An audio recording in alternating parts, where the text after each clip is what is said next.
কিছু নাই, পথের কাঙাল তুই। এই নে, এই পাথরটা আমি তোকে দিব। কি পাথর প্রভু এটা? এটা হচ্ছে পরশ পাথর। এই পরশ পাথর তুই যেখানেই পরশ করবি সেটাই সোনা হয়ে যাবে, তুই ধনী হয়ে যেতে পারবে। নে পরশ পাথরটা নে। পরশ পাথরটা পেয়ে আমরা হলে কি করতাম? ধন সম্পত্তির মালিক হতাম। কিন্তু সোনা তো যে তাল পাতার কুটির ছিল না বাবা, ওই তাল পাতার কুটিরে কয়েকদিন ওটা রেখে দিয়েছি, মানে গুজে রেখে দিয়েছি। এদিকে জীবন নামে একজন ভক্ত, সংসারে বড় অভাব, ছেলে মেয়ে বিবাহ দিতে পারছে না, সংসারে এত অভাব, বাড়িতে অশান্তি। তাই জীবন চলে গেলেন ওই যে কাশী ধামে বাবা ভোলানাথ মানে বিশ্বনাথের কাছে। ছুটে গিয়ে বাবা ভোলানাথের চরণে পড়েছে। বাবা তুমি তো পরম বৈষ্ণব, তোমাকে যে ডাকে তুমি তাকে কৃপা করো, তুমি কি পারো না আমার সংসারের অভাব দূর করে দিতে? সংসারে এত অভাব, ছেলে মেয়ের বিবাহ দিতে পারছি না, তুমি কি পারো না আমার দুঃখ কষ্টকে দূর করে দিতে, এই অভাবকে দূর করে দিতে? যতক্ষণ তুমি উত্তর না দেবে আমি এই মন্দির থেকে আর কোথাও যাব না। এক সপ্তাহ বাবা ভোলানাথের চরণ জড়িয়ে ধরে কাঁদছে। এক সপ্তাহ পরে বাবা ভোলানাথ দৈববাণী করলেন, জীবন সংসারের জ্বালা, বড়লোক হতে চাস, ধনী হতে চাস, যা চলে যা বৃন্দাবন।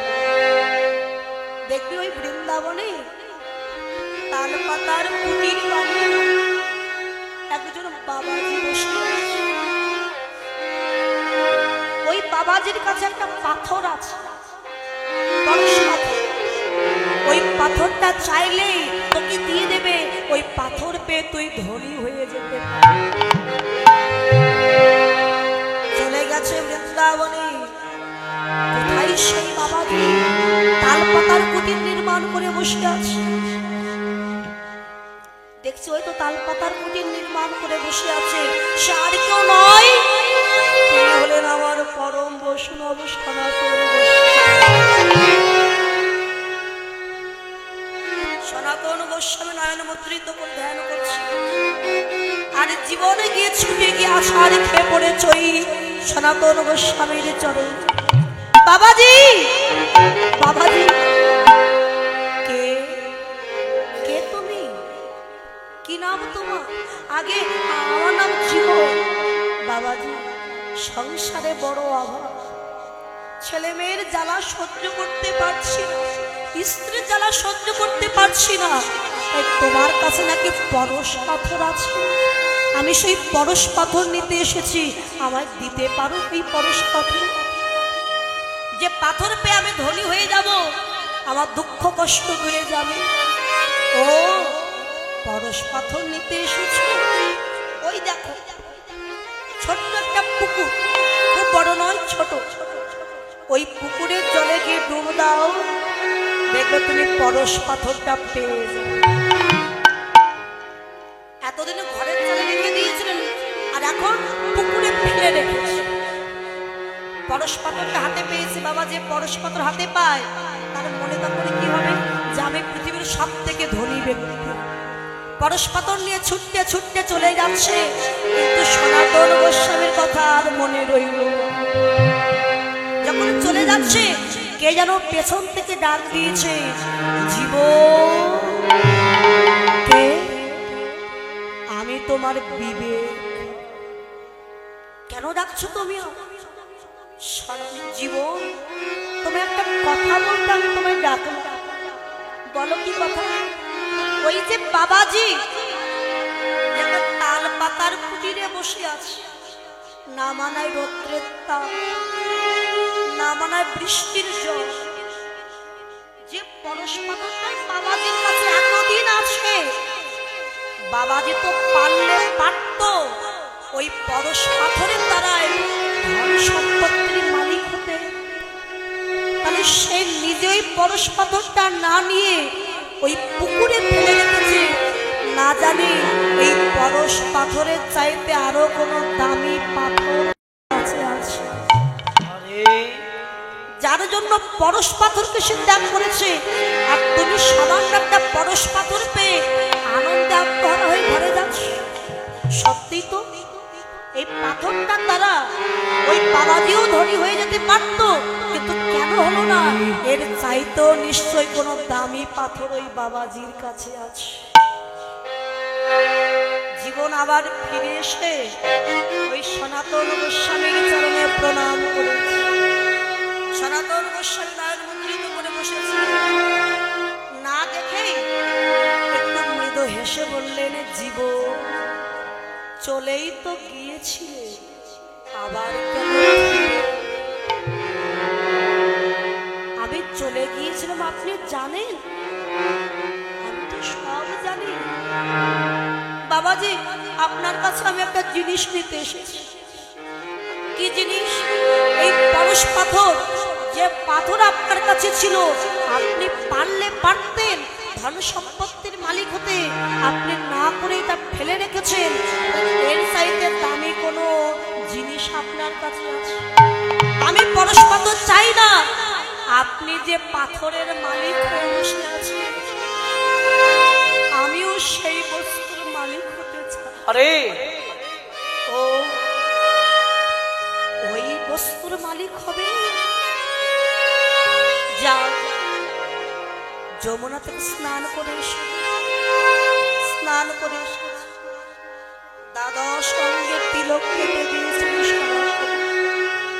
দেখো জীবন, ওই বস্তু যদি পেতে হয় আগে মালিককে ডাকতে হবে। মালিক যখন আসবে তখন যা চাইবে তুমি তাই গানে সেই বীজ মন্ত্রটা গান করেছ। জীবন হরে কৃষ্ণ হরে কৃষ্ণ হরে কৃষ্ণ কৃষ্ণ কৃষ্ণ হরে হরে হরে হরে হরে রাম হরে রাম রাম রাম হরে হরে। এই নাও, এই মহামন্ত্র তোমায় শোনাই দিলাম। এই নাম তুমি জপ করো, চিত্তকে নিবেশ করে আত্মনিবেদন করে নাম জপ করো, দেখবে একদিন ওই মালিকের দেখা তুমি পাবে। একদিনে যায়, দুদিনে যায়, নির্জনে বসে সনাতনের মতো ওই জীবন নাম জপ করতে করতে যখন নামের প্রতি অনুরাগ চলে, তুই নয়ন দিয়ে কৃষ্ণ প্রেমের শ্রাবী বলিত হয়ে যাচ্ছে। উচ্চ ঈশ্বরে ডাক দিয়েছে, ভগবান একবার দেখা দাও।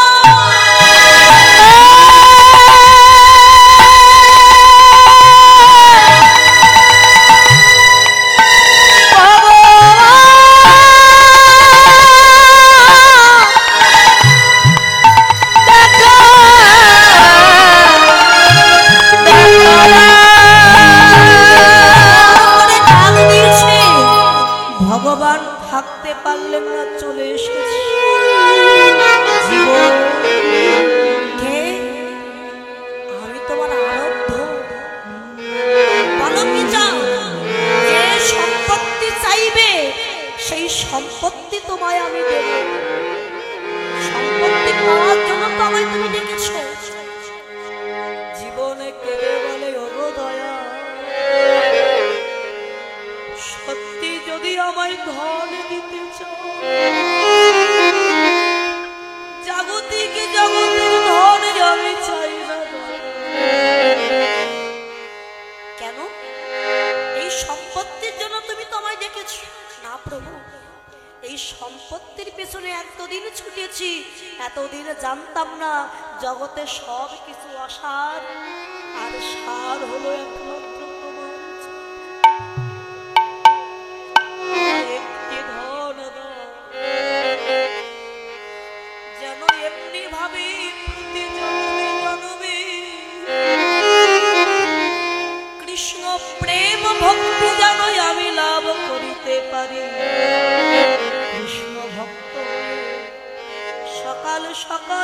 অনাথ গুরু বৈষ্ণবের বাজারে গিয়ে ভক্তের চরণ দুঃখ আমার হৃদয়ে জলে যেন দুটি নয়ন জলে ভক্ত চরণ আমি ধোয়াতে পারি। দুটি নয়নে জলে ভক্ত চরণ আমি ধোয়াতে পারি। আমার এমন ভাগ্য কবে মা নয়ন জলে ধোয়াতে আমার এমন ভাগ্য বলো কবি বা হবে নয়ন জলে ছড়াও ধোয়াতে পারি। বলো এমন ভাগ্য আমার কবে মা হবে নয়ন জলে ভক্ত চলো আমি ধোয়াতে পারি। ভক্তের চরণ ধুলি যেন অঙ্গে মাখিতে পারি।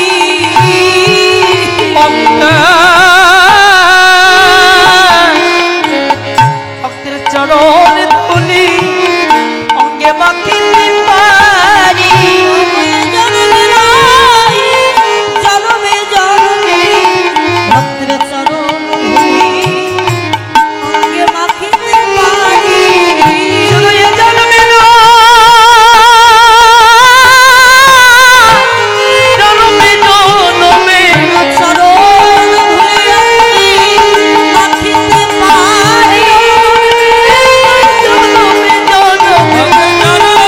ধুলি অঙ্গে মাখিতে পারি। জন্মে জন্মে জন্মে জন্মে কাঙাল বলে দিও না ফেলে হলো মাখিতে পারি। অঙ্গে মাখিতে পারি। চরণধরি অঙ্গে মাখিতে পারি। তাই এই জগৎ মাঝে যে একবার গৌর গোবিন্দের কৃপা পেয়েছে সে তো আরো ঘরে থাকতে পারে। ও বিষ্ণুপ্রিয়া, আমার মনে হয় তুইও আর প্রাণে বাঁচবি। আচ্ছা বল তো দেখি, গৌরকে তুই কেমন দেখলি? আমি দেখলাম কেমন জানিস, দামিনী দাম দমন রুচি। এই তুই তো বলবি গৌরীর কথা। গৌর লম্বা নাকি খাটো নাকি কালো নাকি পরিষ্কার না বলে তুই বলছিস দামিনী দাম, তার মানে কি? না গরি, দামিনী শব্দ হচ্ছে বিদ্যুৎ আর দাম শব্দ হচ্ছে মালা। আকাশে যখন মেঘ হয় মা, চতুর্দিকে অন্ধকার হয়ে যায় না মা? চতুর্দিকে অন্ধকার ঘনিয়ে আসে, যখন আকাশের বুক চিরে বিদ্যুতের জ্যোতি বাহির হয়, ঘনকালের জন্য সব কিন্তু আলোয় আলোকিত। এটাকে বলা হয় বিদ্যুতের জ্যোতি, দামিনী দাম। সে বিদ্যুতের জ্যোতি আমার গৌরাঙ্গের জ্যোতির কাছে কি হয়েছে জানিস? যেন হার হার মেরেছে, হার মেরেছে অঙ্গ জ্যোতির কাছে জ্যোতি হার মেরেছে। আমি হেন মনে জ্যোতির কাছে জ্যোতি নমন ও নমনি অঙ্গ জ্যোতির কাছে জ্যোতি হার মেরেছে।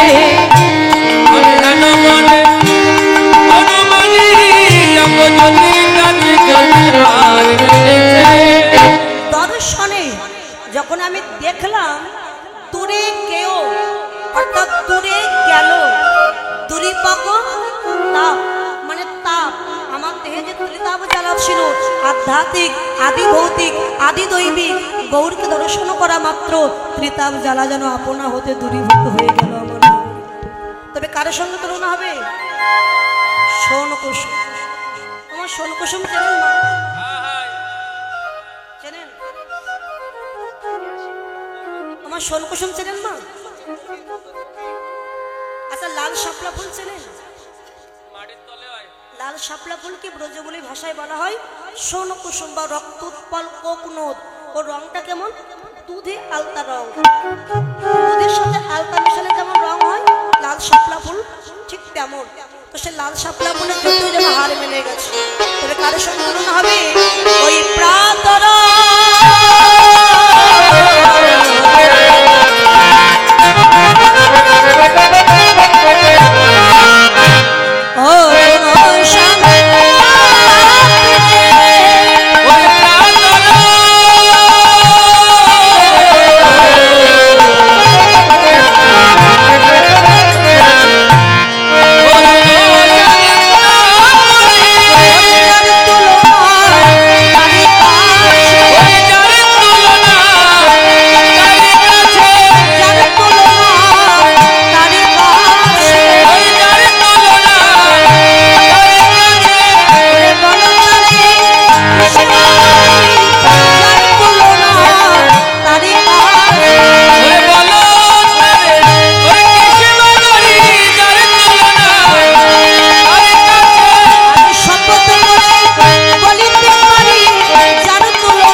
আগে প্রভাত পরে সকাল। প্রাতর অরুণ সন্তাপ। প্রভাতকালে যখন সূর্যের উদয় হয় দেখবেন গোলাকৃতি লাল বড়, ঠিক যেন ডিমের কুসুমের মতো। ডিমের কুসুম যেমন লাল, ডিমের কুসুম লাল যেমন বলে হ্যাঁ, ডিমের কুসুম হলুদ লাল। তাহলে ডিমের কুসুমের মতো কিন্তু রংটা হচ্ছে গোলাপ ফুলের পাপড়ির মতো। তখন নাগরী বিষ্ণুপ্রিয়া বলছে না রে নাগরী, সূর্যের সঙ্গে তুলনা হবে না, কেননা সূর্যের তাপ আছে, সন্তাপ আছে, কিন্তু আমার গৌরব সূর্যের তাপও নাই সন্তাপও নাই। সূর্যের তাপে কেউ বাহিরে যেতে পারে না, কিন্তু গৌর সূর্যকে যদি একবার কেউ হৃদয়ে জড়িয়ে ধরতে পারে তাহলে সমস্ত তাপ নিবারণ করে দেয় আমার গৌরব সূর্য। এ তুলনা হয় না। তবে কারোর সঙ্গে তুলনা হবে রে সুধা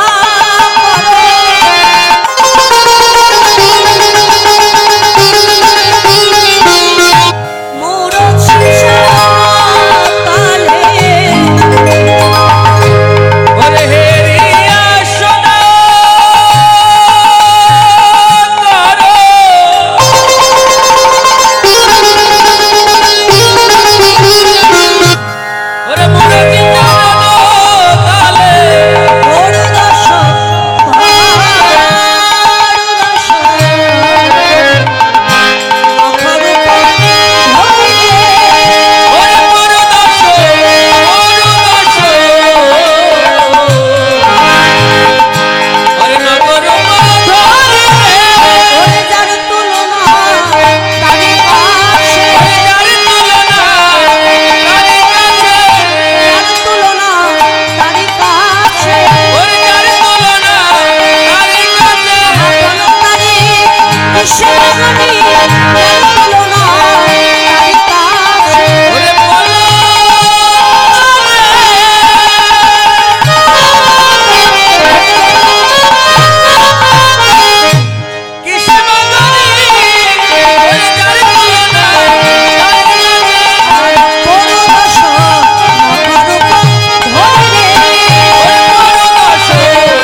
ভগবানের সঙ্গে তুলনা, চাঁদের সঙ্গে তুলনা হবে গৌরের রূপ।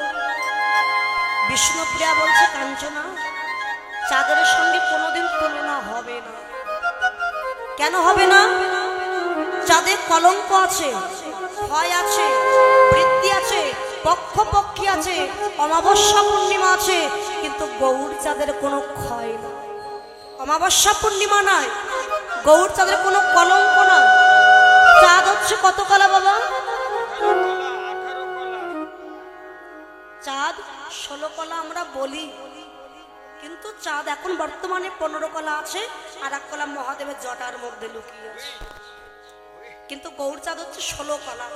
ওই যে বাবা ভোলানাথ আছে না, দেখবেন একটা কলা, 1 কলা চাঁদ মাথা, তাহলে 15 কলা আকাশে, 1 কলা কেন মহাদেবের জটার মধ্যে গেল?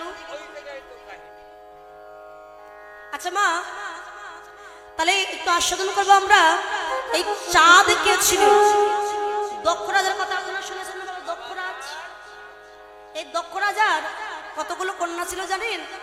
10 নয়, 20 নয়, 30 নয়, 40 নয়, 50 নয়, 60 জন কন্যা ছিল দক্ষরাজ।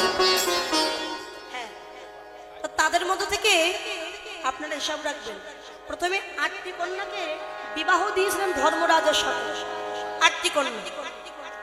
তারপরে 11 জন কন্যাকে বিবাহ দিয়েছিলেন একাদশ রুদ্রের সঙ্গে। 8 আর 11 কত হলো বাবা? 8 আর 11 কত হলো? 19।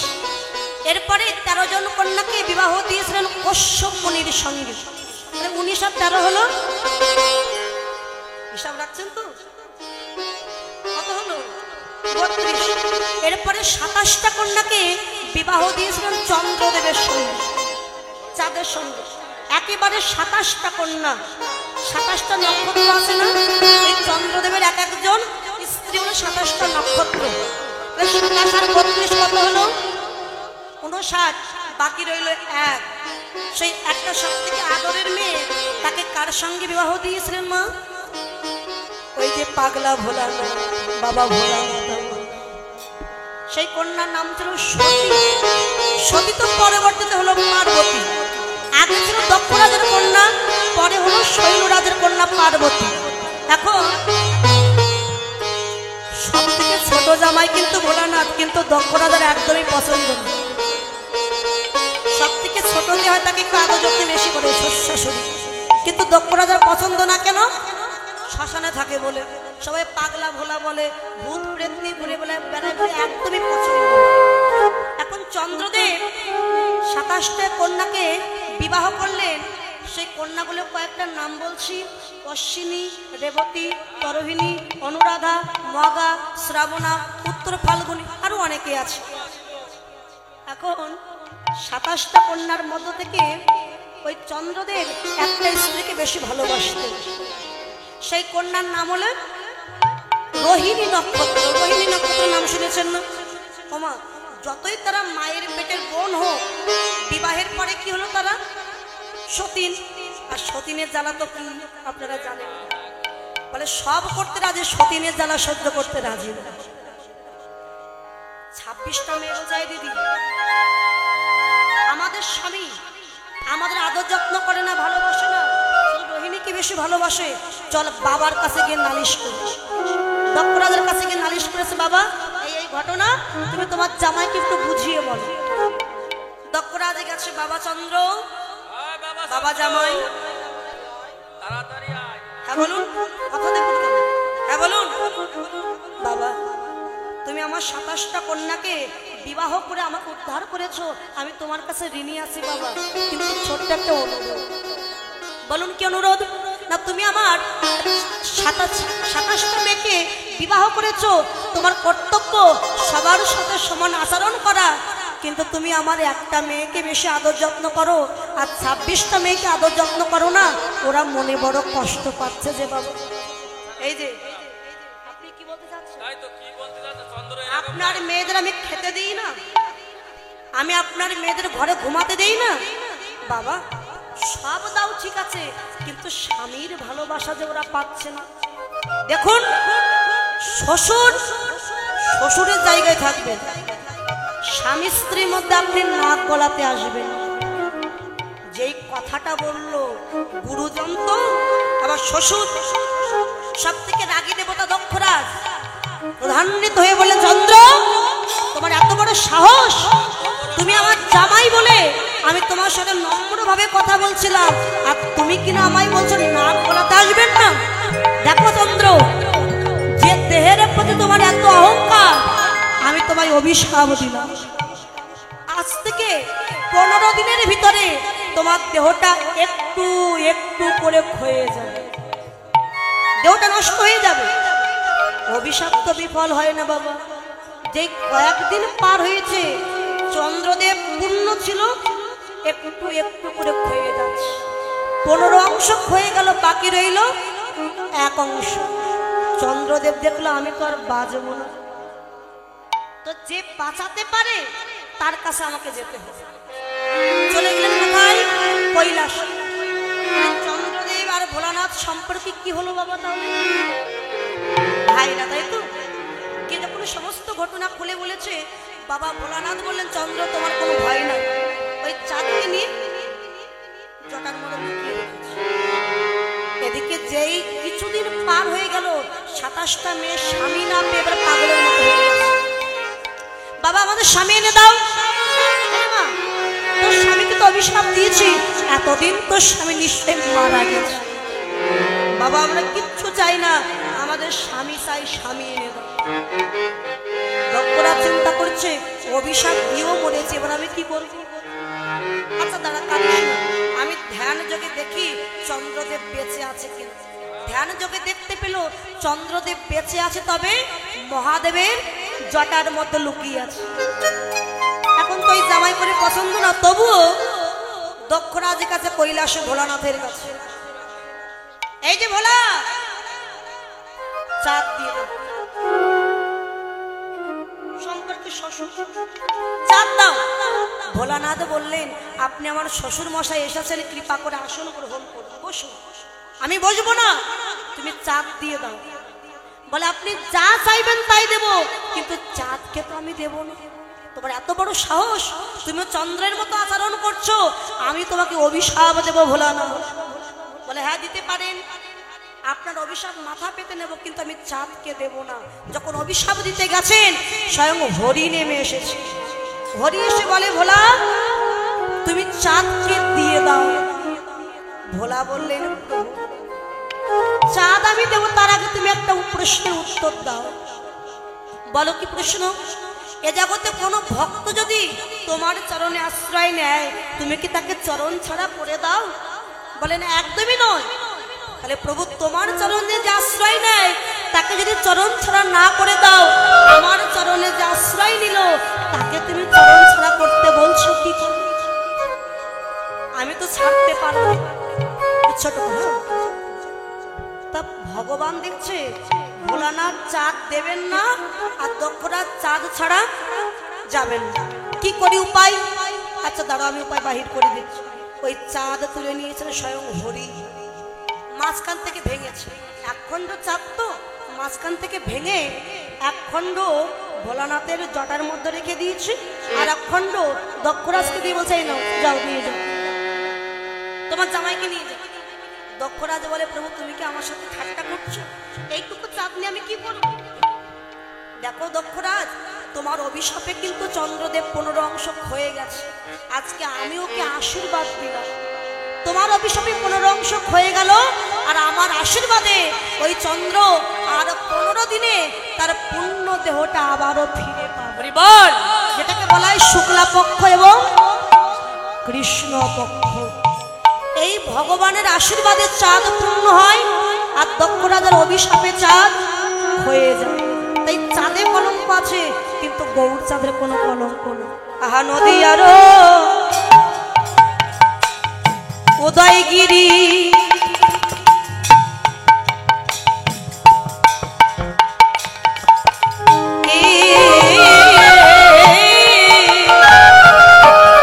পূর্ণচন্দ্র নদিয়ারা নদিয়ারা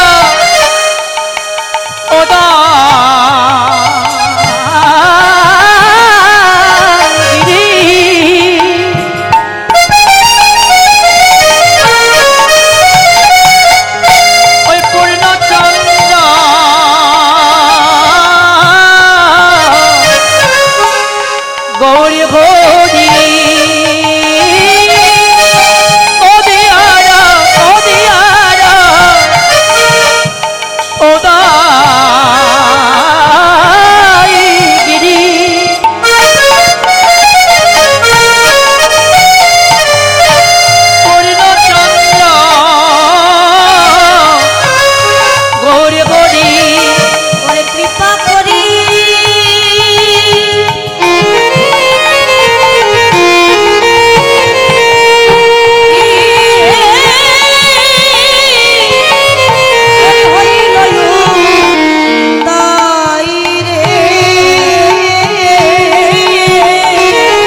উদয় রে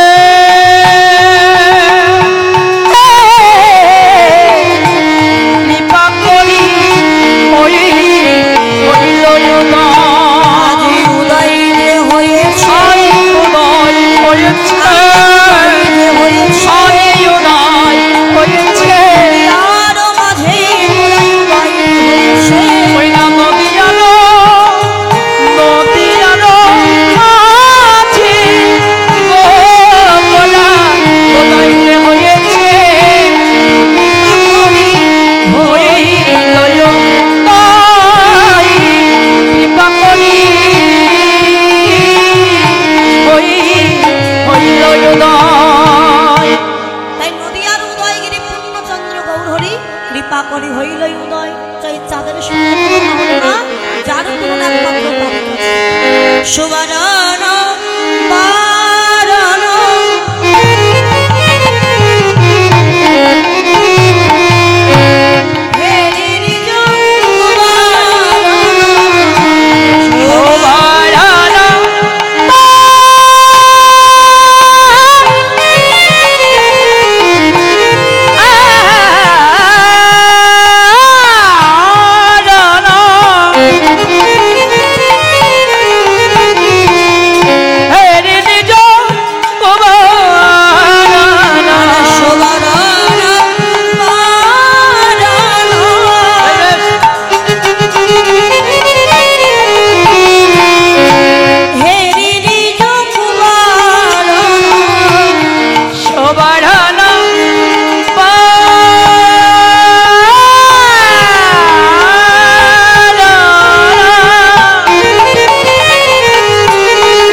বারণ হেরি নিজ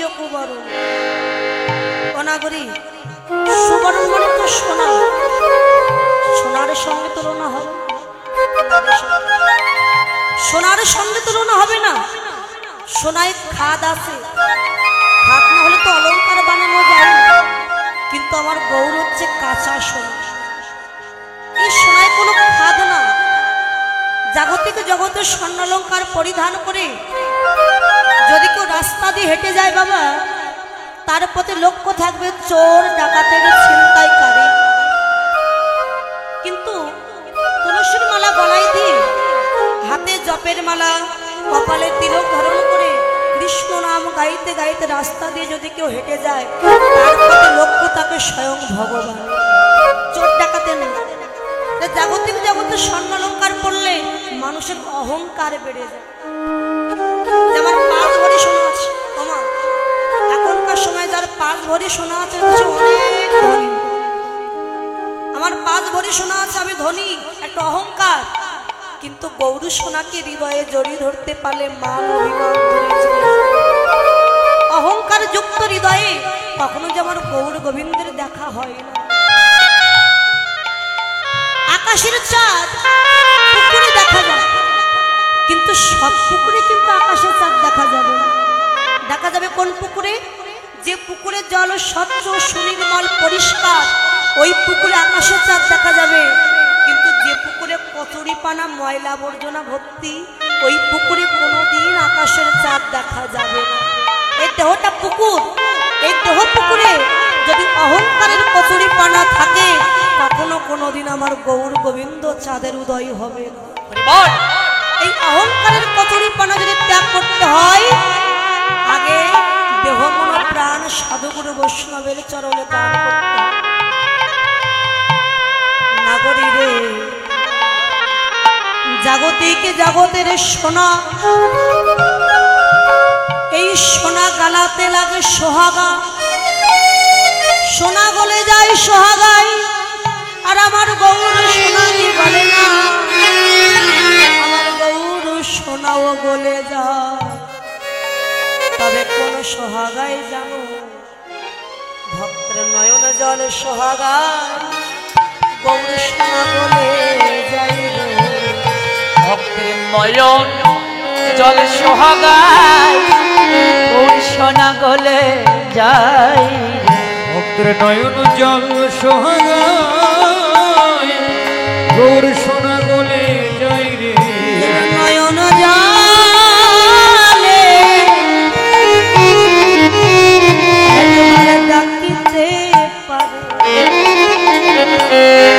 নয়ন জল সোহাগায়, গৌর সোনা গলে যায়। যে জন নয়ন জলে ডাকিতে পারে, ভক্তের নয়ন জল সোহাগায়, ওই সোনা গলে যায়। হা গৌর বলে যদি কেউ ডাকিতে পারে, নয়ন জল সোহাগায়, গৌর সোনা বলে বলে হা গৌর বলে, যেজন ডাকিতে পারে, নয়ন জল সোহাগায়, গৌর সোনা গলে যায় রে। নয়ন জলে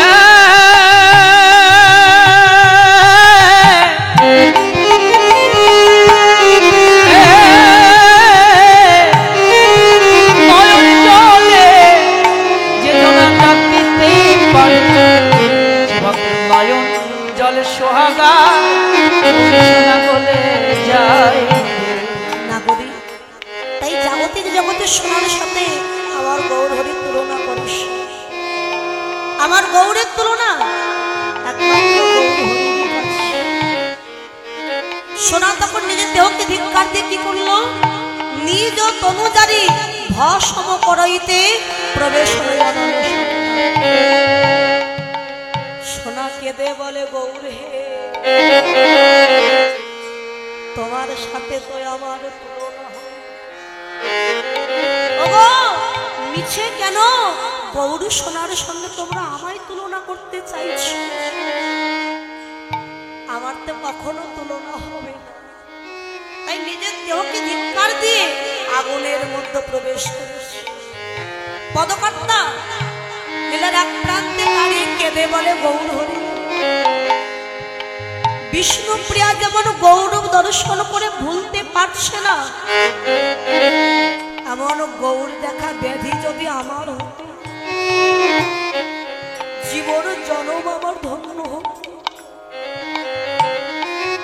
এখন তো কৃপা পেলাম না প্রভু, নিদান কালে যেন গৌর হরি তুমি একবার আমায় দেখা দিও। তোমার বদন দেখতে দেখতে সেদিন যেন প্রাণ পাখিটা আমার চোখে কাঞ্চনা বলে, বিষ্ণুপ্রিয়া, আমরাও তো গিয়েছিলাম গঙ্গায় জল আনতে, কিন্তু গৌর তো আমাদের ভাগ্যে দর্শন হয়নি। একা তোর ভাগ্যে হলো, কি করে হলো রে? নাগরী, অদ্যাবধি সেই লীলা করেন গোরা রায়, কোন কোন ভাগ্যবান সেই লীলা দেখিবারে পাই। সবার ভাগ্যে নয়, যারা ভাগ্যবান, ভাগ্যবানের ভাগ্যে ঘটে আনন্দনের যে মা, আমাদের নয়ন আছে সবার, কিন্তু ভগবানকে দেখবার মতো নয়ন বলুন কয়জনের আছে? এই চর্মচক্ষু দিয়ে জাগতিকে জগতের বস্তু দেখা যায়, আর দিব্য নয়ন দিয়ে আমার ভগবানের রূপ দেখা যায়। সেটি কেমন? এই যে ক্যামেরা, এই ক্যামেরায় কিন্তু আমার বাহিরটা দেখছি, আমি কেমন সেজেছি, কেমন শাড়ি পরেছি, কেমন দেখতে ওই ক্যামেরা তুলছে, কিন্তু আমার দেহের ভিতরে আমার মনে কি কষ্ট, কি জ্বালা, কি যন্ত্রণা, এটা কিন্তু এই ক্যামেরা দেখতে পাচ্ছে। আর এক ধরনের ক্যামেরা আছে, এ তো শুধু বাহির দেখে, আর সেই ক্যামেরা আপনি কেমন সেজেছেন, কেমন দেখতে, ওটা তুলবে, দেখবে কি দেহের ভিতরে কোথায় কোন হাড় ফেটে গেছে, কোনটা নষ্ট হয়েছে, দেহের কোথায় কি হচ্ছে, যেটাকে বলে এক্সরে মেশিন, ডাক্তারের কাছে গেলে পাওয়া যাবে। তাহলে একই ক্যামেরা, একটা বাহির দেখছে আর একটা ভিতর দেখছে। আস্তে একটা ভিতর একটা বাহির। তাহলে এই চর্মচক্ষু দিয়ে শুধু বাহিরটা দেখলে হবে না, পরম দয়াল শ্রী গুরুদেবের চরণটা আশ্রয় করলে ভগবান দেখতে গয়া কাশী বৃন্দাবন যাওয়া লাগবে না, এই হৃদয় মন্দিরে ভগবানকে দেখতে পাবে, অন্য কোথাও তো নয়। ভগবান আছেন মন্দিরে। মন্দির তাই বলে ইট বালি সিমেন্টের মন্দির না, মন্দিরে প্রত্যেকের এই হৃদয় মন্দিরে স্বয়ং ভগবান বিরাজ করছে। একবারে জ্ঞানের নয়ন দিয়ে দেখো, ঘরে বসে তার রূপ দেখতে পাবে। অনেকে দেখবেন বাহিরটা কঠিন, কিন্তু অন্তরটা কোমল, অত্যন্ত কোমল, কিন্তু বাহিরে দেখায় কত কঠিন, কত শক্ত সে, কিন্তু অন্তরটা কেউ দেখতে পাবে। যেমন তার প্রমাণ দিয়েছিলেন ওই যে রাবণ রাজা। আমরা তো সবাই জানি রাবণ দুরাচারী, পাপাচারী, সে খারাপ, কিন্তু না, তার হৃদয়ে প্রেম ভক্তি ছিল, কিন্তু কেউ দেখতে পায়নি। শুধু বাহিরটা দেখে ভয় পেত, কিন্তু অন্তরটা কেউ দেখতে পায়। রামচন্দ্র যখন রাবণের সাথে যুদ্ধ করছিলেন, কিছুতেই রাবণকে বধ করতে পারছিলেন। কেন? ওই রাবণ রাজা শক্তির আরাধনা করে প্রাণে বেঁচেছিল। শক্তি মানে দুর্গা, মা দুর্গার তপস্যা করে আরাধনা করে সে প্রাণে বেঁচেছে। বিভীষণ বলেছিলেন প্রভু রামচন্দ্রকে, দয়াময় আমার দাদা মানে কি হচ্ছে?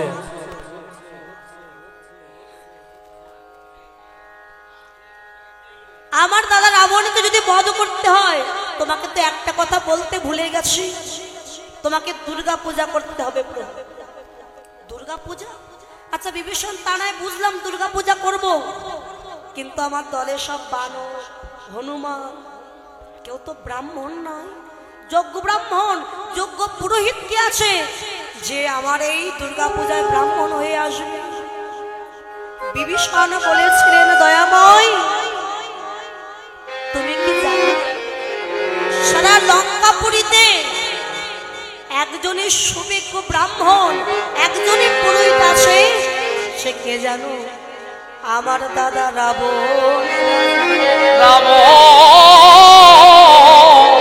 রাজা, যাও তুমি আমার দাদা রাবণকে পুরোহিতের নিমন্ত্রণ দিয়ে আসো। রামচন্দ্র বলেন, বিভীষণ তোমার কি মাথা ঠিক আছে? আমি রাবণ বধের জন্য দুর্গা পূজা করব, আর সে রাবণ কিনা আসবে দুর্গা পূজার পুরোহিত হয়ে? এটাকে বিশ্বাস করবে? যার মৃত্যুর জন্য পূজা করবে সেই কিনা আসবে পূজা করতে?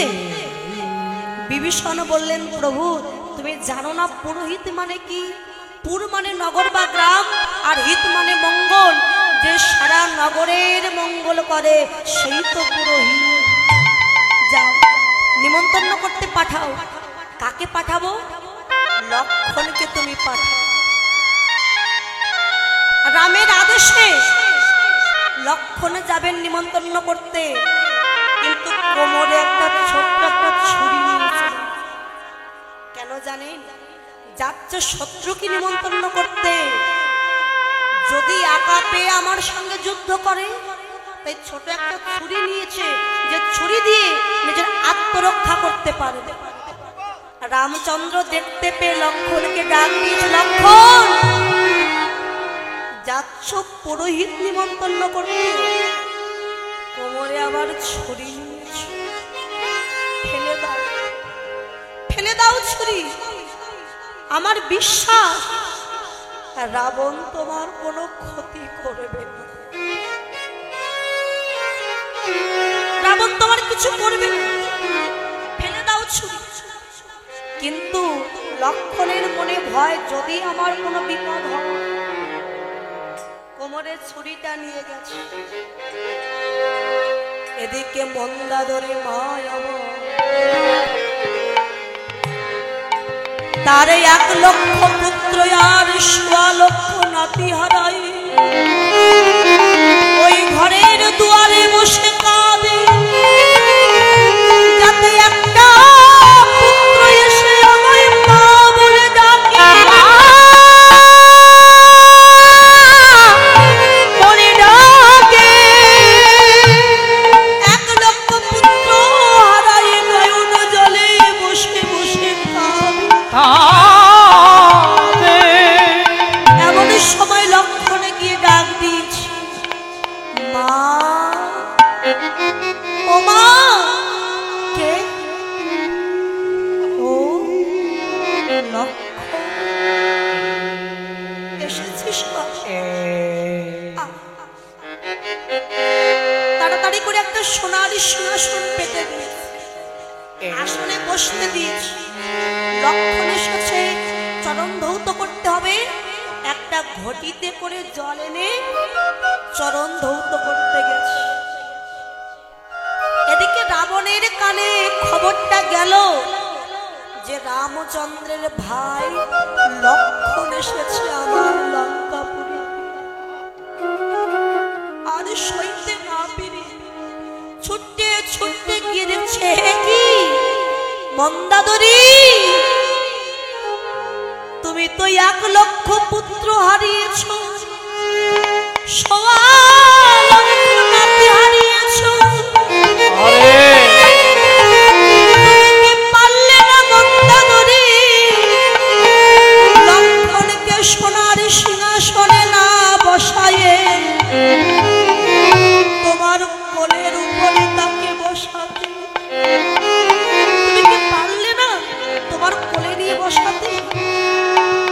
ও বাবা, কি আবার জাগতিক জগতের জল নিয়ে তুমি লক্ষণের চরণ ধৌত করতে গেছো? ওগো মন্দাদরি, তোমার নয়নে কি এত এই জলের অভাব পড়ে গেল যে তুমি জাগতিক জগতের জল দিয়ে চরণ ধৌত করতে গেছো? তুমি কি পারলে না ওগো মন্দাদরি তোমার নয়ন জলে চরণ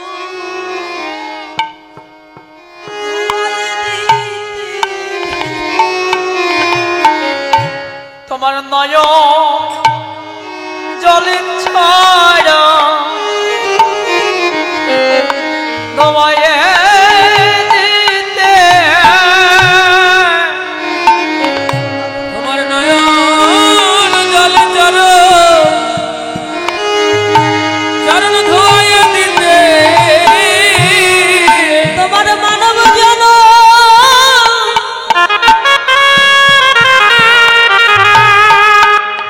ধন্য হতো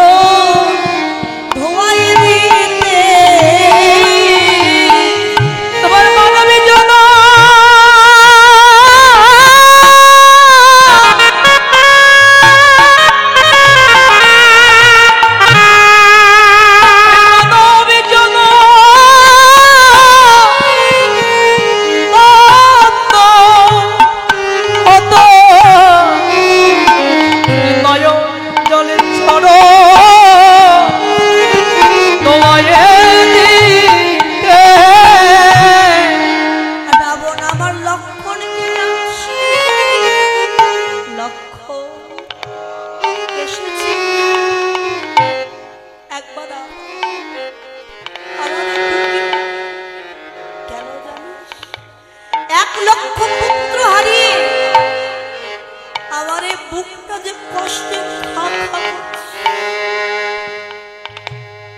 একবার আমার বুকে আয়, আমি তোকে বুকে জড়িয়ে ধরি। বাবা কোমরে যে ছুরি আছে তো, শুধু হাত দিচ্ছি। রাবণ রাজা বুঝতে পেরেছে,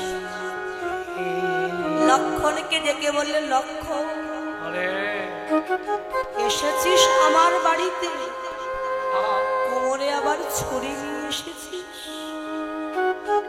ওরে ফেলে দে ছুরি, আমি তোর কোনো ক্ষতি করব না। আসতে পারছিস না? ঠিক আছে, আসতে হবে। বলতো কেন এসেছিস? লক্ষণ বলে, দেখো মহারাজ রাবণ আমার দাদা দুর্গা পূজা করবে। দুর্গা পূজা? হ্যাঁ, কেন? রাবণ বধের জন্য দুর্গা পূজা করবে, তাই আমি এসেছি তোমাকে ওই পূজার ব্রাহ্মণের নিমন্ত্রণ দিতে, পুরোহিতের কাজ করবার জন্য তোমায় নিমন্ত্রণ দিতে এসেছি। রাবণ বলে, একটু দাঁড়া, আমি একটু গুছিয়ে আসি। লক্ষণ মনে মনে বলে, বেটা হয়তো আমার কথা ঠিক বুঝতে পারে।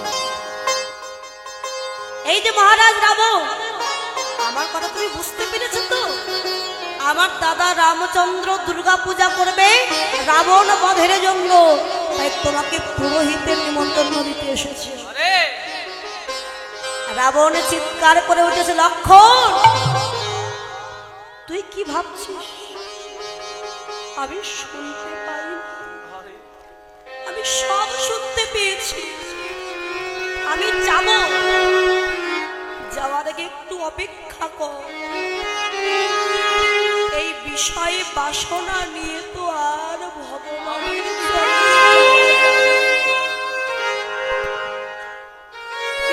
বাসনা ভগবানের চরণে নিয়ে যাওয়া যাবে না।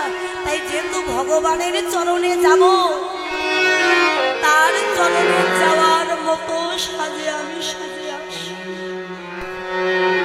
যাতে প্রভু আমায় অন্তিম কালে কৃপা করেন। পুরোহিত রূপে সেজে লক্ষণের সাথে যাচ্ছে। মন্দাদরী মা লক্ষণকে ডাক দিয়েছে, বাবা লক্ষণ, তুই তো আমায় মা বলে ডেকেছিস বাবা। কোন সন্তান চাই না তার মায়ের স্মৃতির সিঁদুর মুছে যায়, হাতের শাখা ভেঙে যায়। আমি পারলে পারতাম আমার স্বামীকে আটকাতে, যাতে সে ওই পূজা করতে না যায়, তবু আমি আটকাবো না, বাধা দেবো না, সে যা